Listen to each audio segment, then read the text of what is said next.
नमस्कार।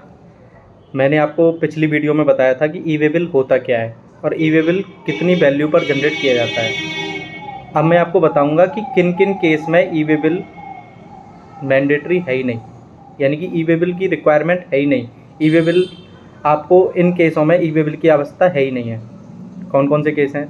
सबसे पहला, यदि गुड्स ट्रांसपोर्ट हो रहा है by a non motorised conveyance, यानी कि अब कोई पर्सन रिक्शे से माल लेके जा रहा है, करोल बाग से लक्ष्मी नगर 12 किलोमीटर है और रिक्शे से माल लेके जा रहा है, तो ई-वे बिल की आवश्यकता नहीं है क्योंकि वो नॉन मोटराइज्ड में आता है। कोई यदि गुड्स ट्रांसपोर्ट हो रहा है आपके पोर्ट, एयरपोर्ट या एयर कार्गो कॉम्प्लेक्स के थ्रू या लैंड कस्टम स्टेशन से इनलैंड कंटेनर डिपो के लिए कस्टम क्लियरेंस के पर्पज़ के लिए, तो वहाँ भी ई-वे बिल की आवश्यकता नहीं है। यदि कोई गुड्स है जो कि एरिया नोटिफाइड है रूल 138(14) में, तो वहाँ भी ई-वे बिल की आवश्यकता नहीं है।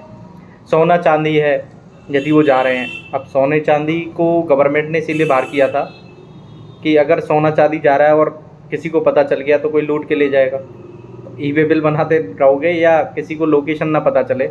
इस वजह से सोने चांदी को भी ई-वे बिल से बाहर किया गया है कि यदि गोल्ड है, सिल्वर है, ये जा रहे हैं तो यहाँ पे ई-वे बिल की आवश्यकता नहीं है। दूसरा, आपके यदि गुड्स ट्रांसपोर्ट हो रहे हैं alcoholic liquor for human consumption, petroleum crude, high speed diesel, motor spirit, natural gas, turbine aviation fuel, इसके लिए भी आपको ई-वे बिल की आवश्यकता नहीं है।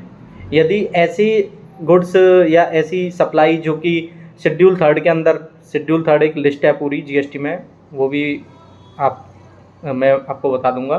शेड्यूल 3 में जो सप्लाई है नहीं है, वो ई-वे बिल में उसको भी ई-वे बिल की आवश्यकता नहीं है।